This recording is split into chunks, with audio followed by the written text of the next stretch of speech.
Welcome one and all to part 3 of my Games with Fantastic Stories series. I'll put a link to the other two on the end screen, and we're going to kick off with a great one, Spec Ops: The Line.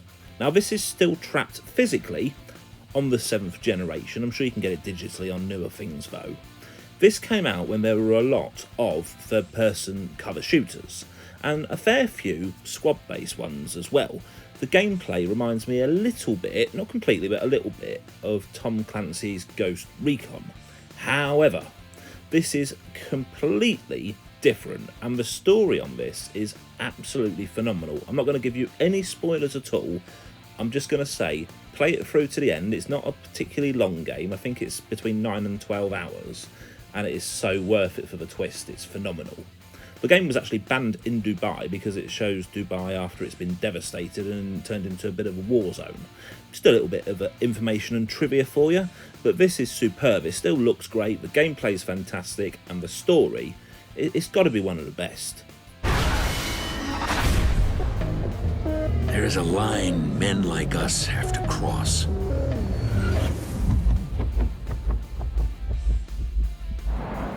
Now we have an Xbox One exclusive, Quantum Break, starring Shawn Ashmore.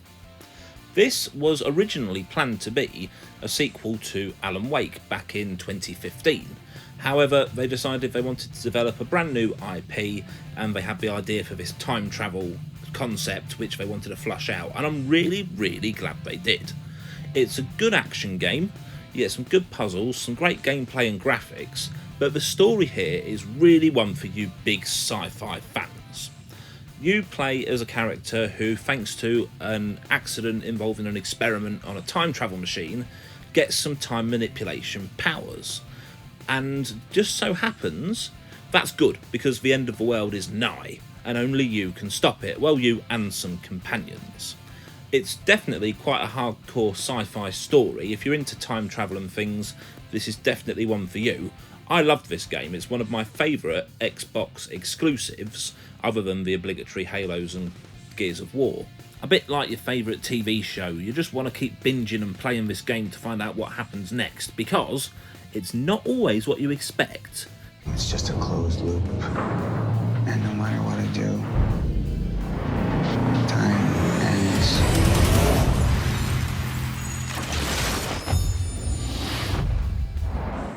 Now we're on to a game in one of my favourite media franchises of all time, Ghostbusters, the video game.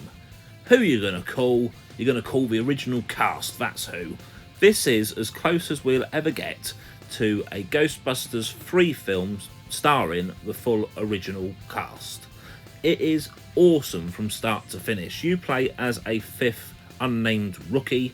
You're accompanying the original cast through an original adventure specifically written for this game. It was written with Harold Ramis and Dan Aykroyd, using input they had planned for a sequel to Ghostbusters 2.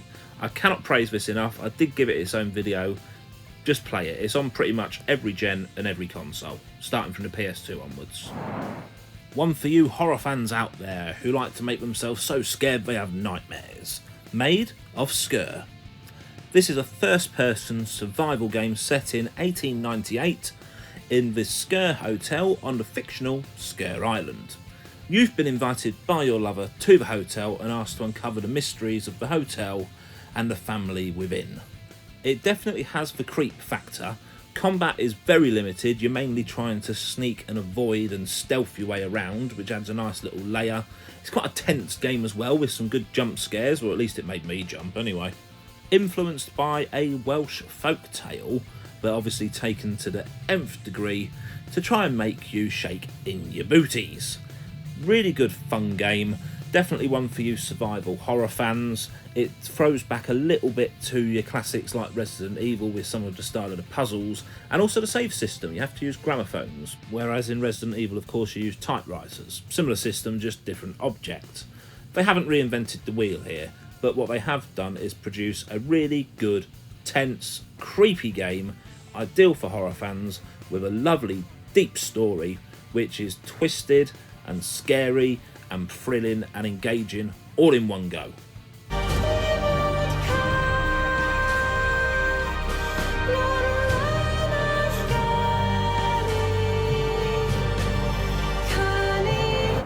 Now for something a little bit more light-hearted.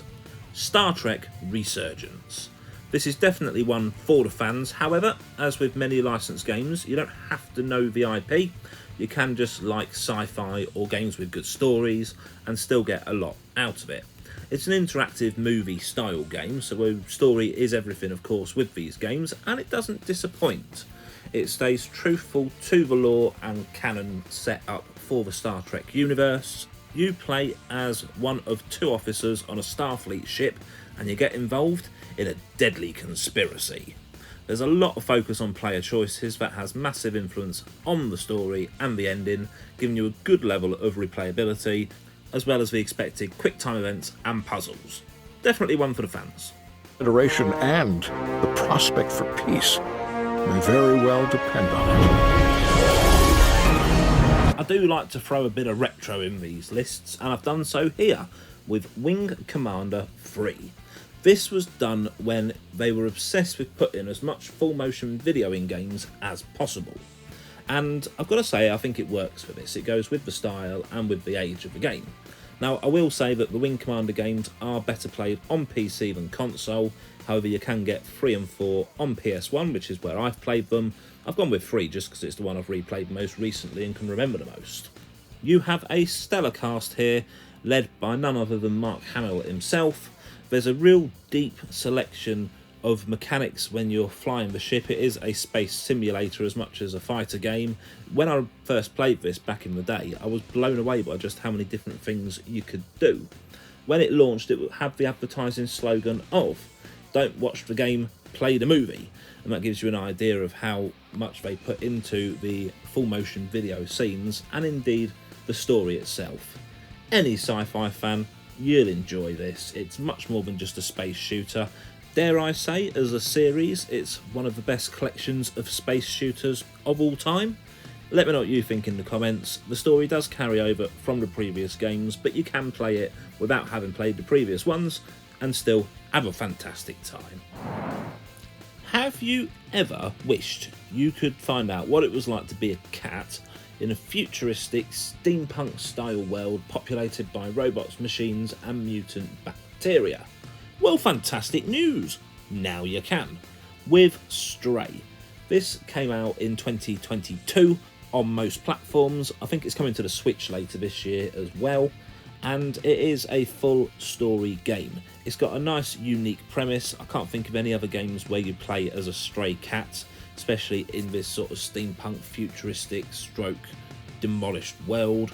You fall into this city and you're basically trying to get back to the surface, which as you explore it you'll realise is something you really want to do because it sucks down there. There's a lot of platforming. Obviously being a cat, it lends itself to that fantastically. You also got some puzzles as well, to interact with the environment and the robots, machines, etc. You also have a friendly drone accompanying you along the way. But not all of these mechanical things are friendly. There's also some sentinels out there who will kill you if they get the chance. I'm really impressed at how they managed to get a great story into a game where you play as a cat which obviously can't talk. You have to give credit to the devs. They got a unique concept and really made it work. Bravo! And lastly, a game I genuinely didn't expect to like. I played the free demo out of blind curiosity and ended up loving it. I'm talking about Dave the Diver. It's not a true indie, but it's from a small studio that's part of a larger company, and it's just absolutely fantastic. Some would look at it and think it might be just a cosy game and avoid it, which I fully understand because I'm not a fan of cosy games myself. But it isn't just that, it's far more. I would say it is an adventure and exploration game with some cosy stroke management simulation elements. Yes, you do run the restaurant and you do have to gather the ingredients and you can farm them and things in later stages, but that's a very small part of it. The main part is the adventure, which takes place, as I'm sure you already guessed, underwater. There's also a crazy, kooky, hilarious cast of characters you meet along the way, really well flushed out. Whoever wrote this game, or the team that wrote this game, did such a fantastic job. It is so engaging. I was hooked from start to finish and actually disappointed when it ended because I just wanted more.